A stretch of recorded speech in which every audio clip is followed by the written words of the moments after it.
Америкийн нэгдсэн улс дахь хөрөнгийн 80%-ийг эзэмшихээр төлөвлөсөн байна. Үлдсэн хэсгийг нь эцсийн тал хуцаа эзэмшиж хадгалсан хэвээрээ байна гэсэн. Намын компани удирдах зөвлөлийн олонх нь Америкийн нэгдсэн улсын гишүүдээс бүрд нь Дональд Трампын цацгаргааны төлөөлөгчд оролцох юм байна. Америкийн нэгдсэн улс болон эцдийн төлөөлөгчд энэ 7 хоногт Мадрид хотноо хэлэлцээ хийж тохиролцоо байгуулсан жилийн эцсийн хөлбөрөөр хараахан олон нийтэд албан ёсоор танилцуулдаг байгаа.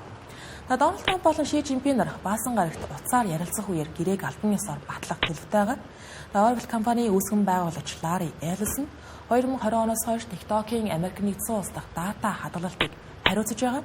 Өмнө ч гэсэн TikTok-ыг худалдан авах талаар саналаа хүргүүлж байсан. Тэгвэл энэ удаа тэрээр албан ёсоор TikTok-ийн эзэмшлийн бүтцийг өөрчлөх тухай энэхүү хэлэлцээр гол хөрөнгө оруулагч нь болох төлөвтэй байгаа юм. Ерөнхийлөгч Дональд Трамп өнөөдөр TikTok-ыг Америкийн нэгдсэн улсад хориглох хугацааг дахин 3 сараар сунгасан тушаалыг бол албан ёсоор гаргасан. Энэ хэлэлцээрийн үр дүнгээр Америкийн нэгдсэн улсад дэмжигдсэн хөрөнгө оруулагчид TikTok-ийн Америкийн нэгдсэн улс дахь хөрөнгийг худалдан авах нөхцөл бүрдэх юм бол хугацаас дуусах. Дональд Трамп өмнө ч гэсэн TikTok-ыг хориглох шийдвэрийг 3 удаа сунгаж байсан удаа бий. Америкийн нэгдсэн улсын сангийн сайд Скотт Бессентийн хэлж байгаагаар Хятад улс эхэндээ эсэргүүцэж байсан ч гэлээ Дональд Трамп TikTok-ыг Америкийн нэгдсэн улсад бүр мөсөн хаахаа ил тод мэдэгдсэний дараа буулт хийсэн гэж тайлбарсан байна. Өмнө тэрээр гэрээний гол бүтцийн асуудлаар 4-р сард бараг бүрэн тохиролцоонд хүрсэн байсан ч гэлээ Дональд Трампын өндөр тарифын шийдвэрээс болж хэрэгцээ хэсэг хугацаанд зогссон болохыг дурдсан байна. Зарим хожим тариф буурч хоёр талын яриа хэлэлцээр дахин сэргийгснээр TikTok-ийн тухай энэхүү хэлэлцээр үргэлжилсэн байгаа юм. Намын Бессентийн хэлснээр тохиролцоонд үндэсний аюулгүй байдлын асуудлыг огт хөндөөхгүйгээр зөвшөлтсөд хүрч чадсан гэсэн мэт гэрээний нарийн нөхцөл хөрөнгө оруулагчдын нэрсийг ойрын хугацаанд зарлана гэж. Эцэст нь TikTok-ийн хэлэлцээр зөвхөн худалдааны асуудлаар зогсоохгүй Дональд Трамп болон Ши Жинпиний уулзалтыг ойрын саруудад хийх боломжийг нээж болзошгүй байна гэж албаныхан үзэж байна. Өнөөдрийн сүүлийн онцлог мэдээ. Японы улсын ерөнхий сайд Шигеро Ишиба дунд шатны 2 сонгуульд дараалан ялагдсаныхаа дараа өнгөрсөн 7 хоногт албан тушаалаас бууж байгаа гэдгийг зарласан. Зарим одоо түүний орыг хэн залгах тухайд шинжээч ажиллагчдын гол анхаарал төвлөрч байна. Өнөөдрийн байдлаар 3 нэр хамгийн хүчтэй өрсөлдөгчөөр нэрлэгдэж байна. За үүнд хөдөө аж ахуйн сайд Шинжиро Коизуми, тэрээр хуучин ерөнхий сайд Жуничиро Коизумигийн хүү ав. Мөн дараагийн нь ерөнхий кабинетийн нарийн бичгийн дарга Йошимаса Хаяши, за мөн ерөнхий сайд болох аваас Японы улсын түүхэндх анхны эмэгтэй удирдагч болох гэж байгаа Сана Такачи нар юм. Такачигийн хувьд өнгөрсөн жилийн намын удирдлагын сонгуульд анхны санал хураалтын үеэр төрүүлж байсан ч гэлээ 2 дахь шатны санал хураалтаар Шигеро Ишибад ялагдсан. Тэрээр консерватив үзэлтэй гендерийн асуудлаар уламжлалт байр суурь баримталдаг мөн Японы улсын үндсэн хуулийг өөрчлөхийг дэмждэг нэг юм байна. Өдгөө 44 настай Коизумигийн хувьд харьцангуй залуу олон нийтийн дунд танигдсан захин орчинд ихээхэн дэмжлэгтэй нэг юм байна. Харин Хаяшигийн хувьд илүү туршлагатай, доктортой улс төрчөө гэж үнэлэгдэж байна. Одоогийн байдлаар Такачи урьдчилсан томлолтын зорилготой санал асуулгуудад тэргүүлж байгаа. Тэрээр намын даргын сонгуульд ялах юм бол Японы улсын анхны эмэгтэй ерөнхий сайд болно гэсэн. Өмнөх ерөнхий сайд Шигеро Ишиба нь ердөө 1 жил хүрэхгүй хугацаанд засгийн газрын тэргүүнээр ажилласан. Түүний огцрохын өмнөхөн либерал ардчилсан намын дотоод сонгуулиар түүнийг буулгах тухай хэдийн төлөвлөж эхэлсэн байсан. Тэрээр огцорч байгаа гэдгээ зарласнаар сүүлийн 5 жилийн хугацаанд Японы улс 3 ерөнхий сайдын бараа харсан гэсэн. Үүний өмнө 2 сонгуулийн аль альд нь ялсан ерөнхий сайд бүрэн хугацаагаа дуусгалгүйгээр огцорсон байдаг.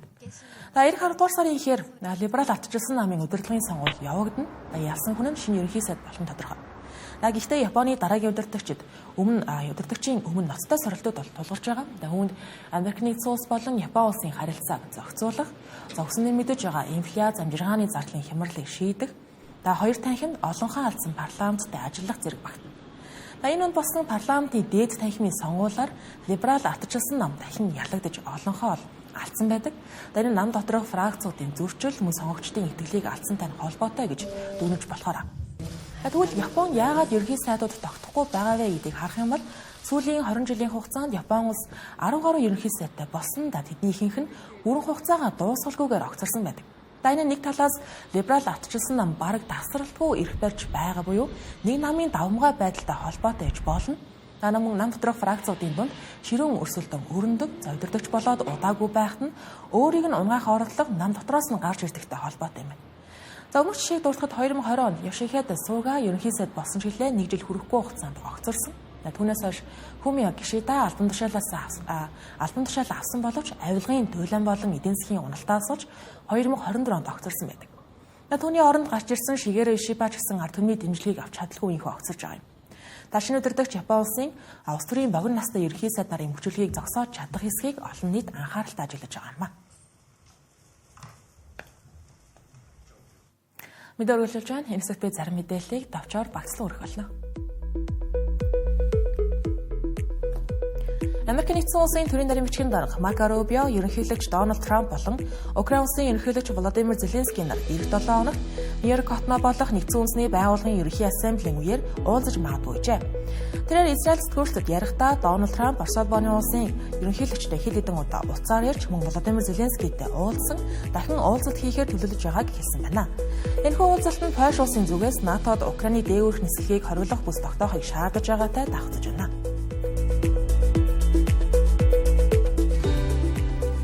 Япон улс, Америк нэгдсэн улс болон Канада улс мөн Европ дахь НАТОгийн баазуудад 4 F-15 сүнөөгч онгоц, 2 шатхуун зөөгч болон 2 цэнэглэгч онгоц нийтдээ 8 нисэх онгоц байршуулж байна. Атлантик Eagles нэртэй энэхүү ажиллагаа нь Япон улсын дайны онгоцууд түүхэндээ анх удаа Канада болон Европт байршуулж байгаа явдал юм а. Нийтдээ Японы агаарын өөрийгөө хамгаалах хүчний 180 ажилтан оролцож байгаа бөгөөд Читосегийн 2 дугаар агаарын жигүүр, Комакигийн 1-р тактикийн жигүүр, Ирумагийн 2 дугаар тактикийн бүлгээс оролцож байгаа гэлээ.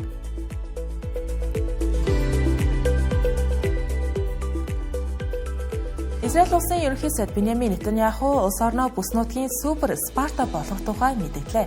Түүний үзэж байгаагаар Израиль улс улам цэргийн удирдлага давмгайлсан болж гадаад худалдаагаа хязгаарлан дотоод үйлдвэрлэлдээ түшгэлсэн эдийн засгийн хувьд өөрийгөө хангах чиглэлд шилжих ёстой гэлээ.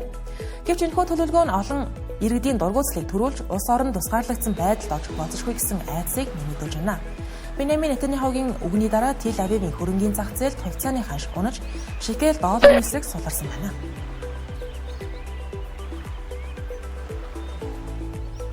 OpenAI компани өсвөр насныханд зориулсан тусгай ChatGPT хөгжүүлж байгаа гэдгээ зарлаа.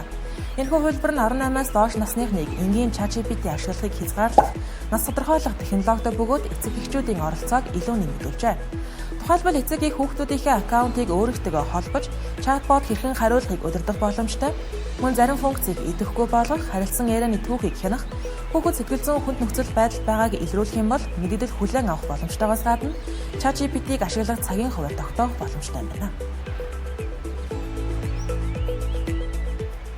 Тэгээс хэлсэн гадаад мэдээний хөтөлбөр 5 хүнд хүрлээ. Маргааш гадаад мэдээний тайм хөтөлбөрөөр иргэ олцъя.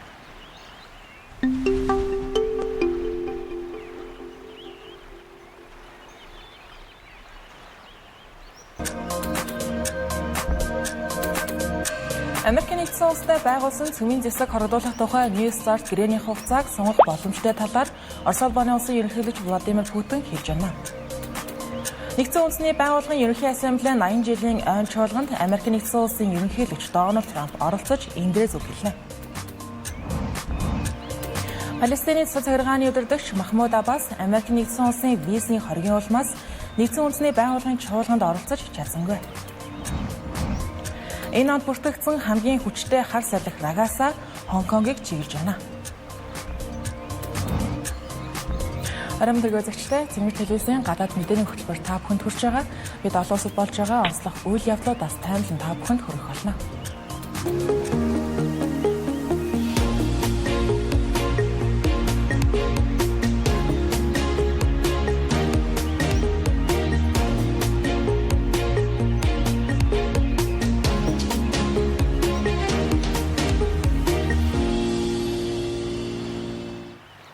Орос улбаны улс Америк нэгдсэн улстай байгуулсан үлдсэн ганц цөмийн зэвсэг хязгаарлах, хоригдуулах гэрээ болох New Start гэрээний хүчиндээ хугацаа эх оны 2 дугаар сарын 5-ны өдөр дуусах гэж байгаа. Тэгвэл энэ асуудлаар Орос улбаны улсын ерөнхийлөгч Владимир Путин 1 жилээр сунгаж хязгаарлалтаа баримтлахад бэлэн байгаа гэдгээ хэлсэн байна. Гэхдээ Америк нэгдсэн улсыг мөн адил хариу арга хэмжээ авахыг уриалж байгаа. Түүний хэлж байгаагаар 2010 онд байгуулагдсан энэхүү New Start гэрээ хүчингү болох юм бол дэлхийд дахинд тогтвортой байдал алдагдаж цөмийн зэвсгийн дархалд ичимжих аюултай гэж анхааруулж байгаа юм. Мөн олон улсад стратегийн зэвсгийн шинэ уралдаан эхлэхгүй байх. урьдчилан таамаглах боломжтой хязгаарлагдмал түвшинг хангах үүднээс одоо тогтсон статус квотыг баримтлах нь зөвөө гэж үзэж байна гэсэн байна. Түүний телевизээр дамжуулан хийсэн мэдээлэл нь Орос улбаны улс болон барууны улс орнуудын хоорондын хурцдмал байдал дээд зэгтээ хүрч Украины дан хөрш орнууд руу тэлж болцсошгүй гэсэн айдас Европын улс орнуудад нэмэгдэж байгаатай давхцаж байгаа. New Start гэрээний ач холбогдлыг харах юм бол энэхүү гэрээг тухайн үеийн Америк нэгдсэн улсын ерөнхийлөгч Барак Обама, Орос улбаны улсын ерөнхийлөгч Дмитрий Медведев нар 2010 онд байгуулж байсан. Энэхүү гэрээгээр хоёр тал тус бүр 1550-аас олонгүй цөмийн зэвсэгт хушуу 700-аас олонгүй пуужин бөмбөгдөгч онгоц байрлуулахыг зөвшөөрдөг. Гэрээнд дагаж мөртгийг баталгаажуулахын тулд газар дээрх шалгалт хийх заалт орсон жилээ 2020 онд COVID-19 сардахлын улмаас зогсож дахин сэргэж чадаагүй. Энэхүү гэрээ анхандаа 2021 онд дуусгар болох байсан ч гэлээ 5 жилээр сунгаж байсан. Одоо харин 2026 оны ихээр эцэслэн дуусах хугацаа ойртож байгаа. 2023 оны 2 дугаар сард Владимир Путин New Start гэрээнд Орос улбаны улсын оролцоог түтгэлзүүлсэн ч бүрэн бол гараагүй. Москва гэрээний тоон хязгаарыг хүндэтгэж Пуужингийн туршилтын талаар Америк нэгдсэн улсад мэдгцээр байх болно гэж амласан байдаг. Америк нэгдсэн улс болон Орос улбаны улсын хоорондох өөр нэгэн чухал гэрээ болох дунд зам Пуужингийн гэрээг 2019 онд цуцалсан байгаа. Энэхүү гэрээг анх 1987 онд байгуулж 500-аас 5500 км-ийн тусгалтай газрын суурьтай Пуужинг хориулсан байдаг. Өнгөрсөн сард Америк нэгдсэн улсын ерөнхийлөгч Дональд Трамп Владимир Путинтэй Аляскад уулзах үедээ цөмийн зэвсгийн талаар ярьсан тухайга дурдж яасан. Тэр тухайд New Start гэрээ дуусгах нь дэлхийд дахны хувьд маш том асуудал болно гэж хэлж байсан удаа бий. Одоогийн байдлаар Владимир Путин зохих байгууллагуудад Америк нэгдсэн улсын цөмийн зэвсэг болон Пуужингийн системийн үйл ажиллагааг анхааралтай ажиглахыг даалгасан юм. Тэр дундаа Пуужингийн эсэргүүцлийн системийг сансарт байрлуулах бэлтгэл хийх эсхийг онцлон дурдсан байна. Хэрвээ ийм алхам Америк нэгдсэн улсын зүгээс гарах юм бол Орос улбаны улс зохих хариу арга хэмжээг авна гэж анхааруулсан байна. Энэ 7 хоног олон улсын хувьд тун чухал өдрүүд өнгөрч байгаа. Америк нэгдсэн улсын ерөнхийлөгч Дональд Трамп өнөөдөр нэгдсэн улсны байгууллагын ерөнхий ассамблеийн эндэр дээрээс үг хэлэх гэж байна. Дэлхийн удирдагчид Газагаас эхлээд Украин хүртэлх олон хямралуудтай нэгэн зэрэг нүүр тулж байгаа ийм үед Америк нэгдсэн улс нэгдүгээрт гих бодлоготой байгаа Дональд Трампын эндээс хэлэх үг байр суурь олонний анхаарлыг татах нь яахааргүй гарцааг үзүүлв. Тэр энэ оны 1-р сард дахин ерөнхийлөгч болсноосоо хойш Америк нэгдсэн улсын гадаад бодлогыг эрс өөрчилж гадаадын тусламжийг бууруулж улс ялгалгүйгээр өндөр тариф тогтоосон. Үүний зэрэгцээ тэрээр олон улсын хамгийн төвхтэй мөргөлдөөнүүдийг шийдэхийг оролдож байгаа ч гэлээ хараахан бодит амжилт олсон гэхэд бол хэцүү. Энэ 7 хоногт 150 орчим улсын төр засгийн тэргүүд нэгдсэн үндэсний байгууллагын ерөнхий ассамблеийн эндэр дээрээс үг хэлнэ. Дональд Трампын хувьд нээлтийн дараах 2 дахь хэлбэгчээр товлогдсон байна. Түүний 2 дахь бүрэн эхлээд 8 сар болж байгаа ийм үед тусламжийг огцом таналт хүмүүлийн асуудлыг дагуулж байгаа. Нэгдсэн үндэсний байгууллагын ирээдүйд энэ нөр эргэлзээ төрүүлж байна гэж усар шинжээч дүгнэж байна. Нэгдсэн үндэсний байгууллагын ерөнхий нарийн бичгийн дарга Антонио Гутерреш ч гэсэн мөн адил зардлаа бууруулж үйл ажиллагаагаа илүү үр ашигтай болгох арга замуудыг хайж байгаа нь Дональд Трампын цацаг хэргааны төсвийн таналцтай холбоотой гэж болохоор байна. Дональд Трампын хувьд эндэр дээрээс ямар сэдв хүндэх нь одоогийн байдлаар тодорхойгүй байгаа ч гэлээ олон улсын хэвлэлүүдийн олж үзсэн баримтуудад дурдсанаар түүний цацаг хэргаа энэ 7 хоногт оргинол хүсэх эрхийг эрс хязгаарлах төлөвлөгөөтэй байгаа юм. Америк нэгдсэн улсын төрийн департаментын төлөөлөгчийн хэлж байгаагаар шинэ журамд хүмүүс өөрсдөө сонгосон орондоо биш харин хамгийн түрүүнд хүрсэн улсдаа оргинол хүсэх ёстой гэсэн заалт орох юм байна. Энэ асуудлаар Дональд Трамп, Антонио Гутерреш нар өнөөдөр албан ёсоор уулзаж магадгүй. Энэ оны ихээр Дональд Трамп иргэн ерөнхийлөгч болсноос хойш анхны уулзалт болох байгаа. Антонио Гутеррештэй уулзах анхны уулзалт. Дональд Трамп нь анхны бүрэн эрхийн хугацаанд буюу 2017-оос 2021 оны хугацаанд ч гэсэн олон талд хамтын ажиллагаанд болгоомжтой ханддаг байсан. Гэхдээ нэгдсэн үндэсний байгууллагыг олон улсын хэмжээнд мөргөлдөөн шийдвэрлэхэд тус болдоггүй гэж удаадаараа шүүмжилж байсан удаа бий. Ерөнхий ассамблеийн чуулганы эргэн тойрон дахь зочдыг харах юм бол Украины ерөнхийлөгч Владимир Зеленский, Орос улбаны улсын гадаад хэргийн сайд Сергей Лавров нар ерөнхий ассамблеийн эндэр дээрээс нь үг хэлэх гэж байна. Үүний дараа Дональд Трамп болон Владимир Зеленский нар уулзах бол Америк нэгдсэн улсын ерөнхийлөгч Аргентины ерөнхийлөгч Хавьер Милейтэй хоёр талын уулзалт хийхээр мөн төлөвлөсөн байна. Түүнчлэн Катар, Сауди Араби, Индонез, Турк, Пакистан, Египт, Арабын нэгдсэн Эмират, Йордан зэрэг олон улсын өдөртөгчтэй олон талын уулзалт зохион байгуулсан байна. За Нью-Йорк хотноо болж байгаа энэхүү нэгдсэн үндэсний байгууллагын ерөнхий ассамблеийн чуулганы гол сэдвүүдийн нэг Газын зурвасын мөргөлдөөн, түүнчлэн Палестиныг тусгаар улс болгон хүлээн зөвшөөрөх асуудал байх боловч Палестины өдөртөгчид өөрсдөө энд биеэр оролцож чадахгүй болж байна. Учир нь Америкийн нэгдсэн улс визний хориг Палестины өдөртөгч Аббаст тавьсан баг. Палестины автономат засгийн газрын ерөнхийлөгч Махмуд Аббас нэгдсэн үндэсний байгууллагын хоёр улсын шийдлийн дээд хэмжээний уулзалт дээр захимаар үг өнөөдөр хэлсэн. Гэхдээ тэрээр Хамас бүлэглэл Израиль руу халдсан үйлдэлийг буруушааж Палестины цацагыргаанд зэвсгээ хүлээлгэн өгөх ёстой гэж хэлсэн байгаа юм. Тодорхойлбол тэрээр Хамас бүлэглэл Газын зурвасын удирдлагад оролцох ёсгүй. Тиймээс Хамас бүлэглэл болон бусад бүлэглэлүүд зэвсгээ Палестины автономат засагт хүлээлгэн өгөх ёстой гэж хэлсэн байгаа юм.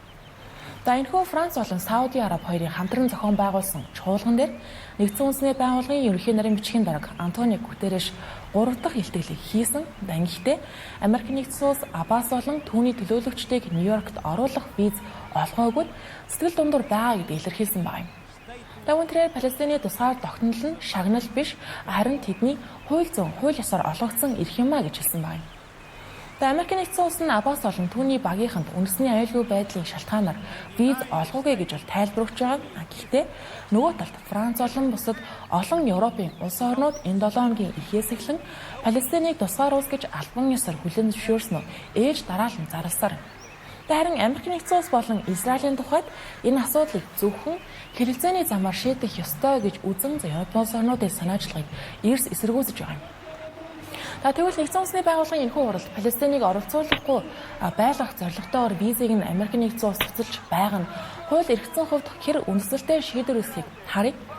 Юун төрөнд нэгдсэн үндэсний байгууллагын хууль эрхцэн асуудал хариуцсан тэд нарийн бичгийн дараагаар ажиллаж байсан Ларри Джонсны хэлж байгаагаар энэхүү маргаантай асуудал нь 1947 оноос хойш оршсоор байсан асуудал юм байна. Тодорхойлбол Америк нэгдсэн улс болон нэгдсэн үндэсний байгууллага 1947 онд 16 хуудас бүхий төв байрны гэрээ их баримт бичгийг гаргаж үүнийг нь Америк нэгдсэн улсын ерөнхийлөгч болон Конгресс баталж холбооны хууль болгосон юм байна. Энэхүү гэрээний 11-р зүйлд Америк нэгдсэн улсын холбооны болон орон нутгийн байгууллагууд нэгдсэн үндэсний байгууллагын төв байр руу орох болон гарахад ямар ч саад тавьж болохгүй гэж заасан байдаг юм байна. Мөн гишүүн орнуудын төлөөлөгчд болон нэгдсэн үндэсний байгууллагын өргөдсөн альбай төлөөлөгч энэ эрхэд хамаардаг ёстой гэж гэрээнд тодорхой заасан байна. Түүнчлэн визийн заалтуудыг тухайн улс орнуудын хоорондын харилцаанаас үл хамааран хэрэгжүүлэх ёстой гэж заасан байна. Хэрвээ маргаан гарах юм бол энэ асуудлыг нэгдсэн үндэсний байгууллагын гишүүн орнуудын 19 гишүүнтэй хороо хэлэлцэж шийдвэрлэж хэрвээ чадахгүй бол маргааныг арбитрийн шүүхээр шийдвэрлэх боломжтой юм байна. Америк нэгдсэн улс дипломатуудад виз олгохоос татгалзаж болох хэсэг нь олон жилийн туршид маргаантай сэдв байсаар ирсэн бол харагдаж байгаа. Учир нь Америк нэгдсэн улс гэрээг батлахдаа тусдаа нэмэлт